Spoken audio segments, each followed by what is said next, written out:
Então vamos lá. Dando continuidade aí aos comentários e análises, reflexões em relação ao poder judiciário no Brasil, agora eu quero entrar no seguinte tema: as mazelas do poder judiciário envolvendo alguns advogados e juízes. Por exemplo, um caso recente que revoltou muita gente foi do garoto Brian, um garoto que não havia completado ainda 6 anos de idade e que foi assassinado por delinquentes. O seu assassino, ele recebeu de um juiz inconsequente e incompetente o direito do indulto do Dia das Mães. Esse delinquente foi colocado nas ruas e vejam o que ele fez, juntamente com outros delinquentes. Assassinou o garoto Brian. Então eu acho que, já que existe esse benefício, o indulto de Natal, o indulto do Dia das Mães, que esses juízes inconsequentes, pelo menos tivessem o trabalho de analisar a ficha criminal desses delinquentes e não ficar colocando nas ruas delinquentes altamente perigosos. Agora, se um delinquente desse, que recebeu o benefício de um juiz incompetente e inconsequente, tivesse entrado na casa deste juiz, tivesse feito algo contra ele ou contra qualquer um de seus familiares, aí sim, aí eu não falaria nada, porque fez a besteira, arque com as consequências. Nesse caso, eu sou mais o Código de Hammurabi. Este código aqui, para esse país, ele é excelente. Já que as leis do Brasil não servem para nada, pelo menos esse daqui, ó, olho por olho, dente por dente. Soltou o delinquente, quem soltou o inconsequente que fez isso, que deveria sofrer as consequências. Agora, quando um juiz incompetente, ele comete uma falha, ou qualquer um do poder judiciário comete uma falha, a pessoa prejudicada, ou então os familiares da pessoa prejudicada, costumam processar o Estado, que é o direito. Mas eu acho que é o seguinte: quando se processa o Estado, quem é punido é o cidadão, porque o dinheiro que será pago pela besteira feita por um juiz vai sair dos cofres públicos. Eu acho que no caso de juízes incompetentes e inconsequentes, o que teria que ser feito? Seus bens deveriam ser confiscados e este incompetente deveria ser processado. Isso daqui, ó, Código de Hammurabi, olho por olho, dente por dente. Fez a besteira, vai pagar pela besteira que fez. E outros casos mais. Lá no Pará, por exemplo, também recentemente, uma garota de 13 anos, ela era abusada sexualmente por poderosos da localidade, políticos, empresários. Quando o caso veio a público, um promotor de justiça lá do Pará, ou um juiz, não me lembro agora, simplesmente disse o seguinte, que a culpa era da garota. Ela que fez a opção por uma vida fácil, em vez de trabalhar, em vez de estudar, preferiu se prostituir. Uma garota de 13 anos, ela deve ser orientada e não abusada. Certamente, essa garota, ela veio de uma família pobre, miserável, enfrentava dificuldades financeiras.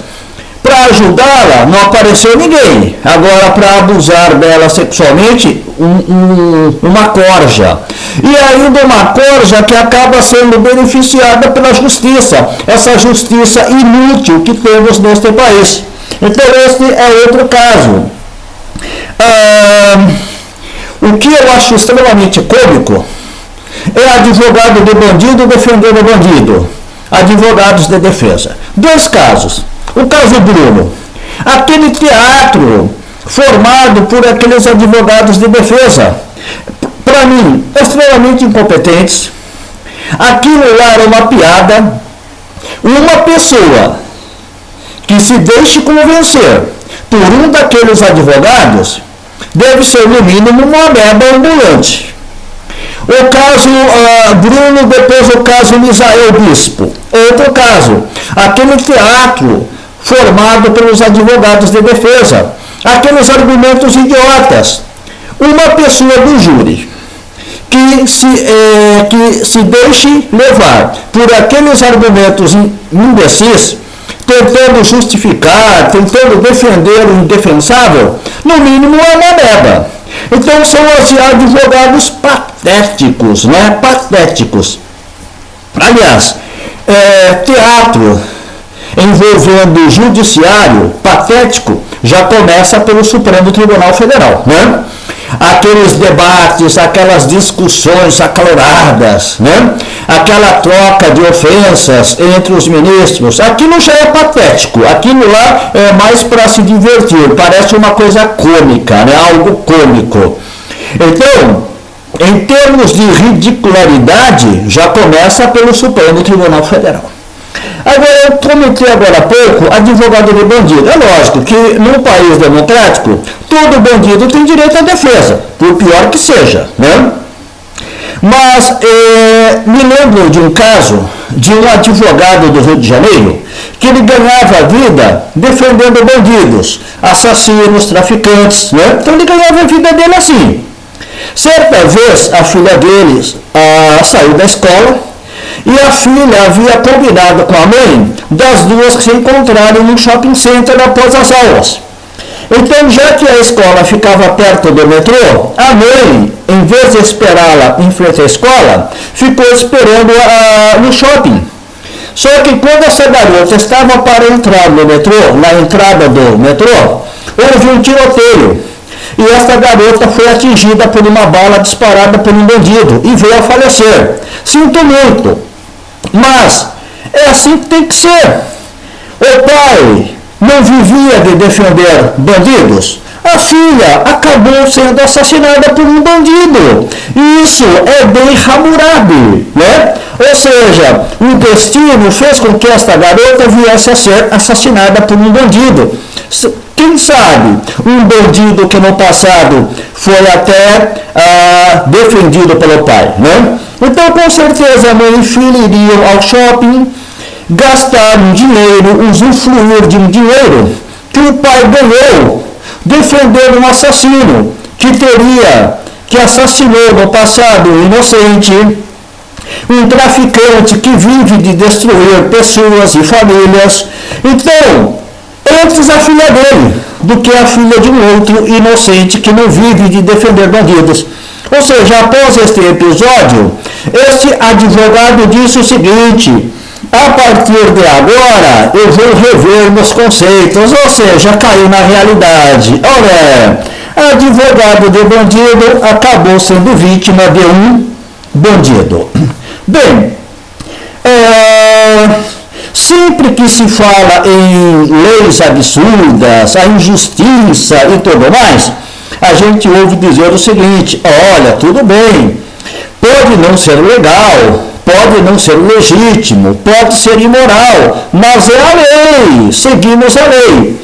E em relação a isso, o que eu tenho a dizer é o seguinte: Pol Pot, no Camboja, década de 70, foi responsável pela morte, pelo extermínio de mais de 2 milhões de cambojanos.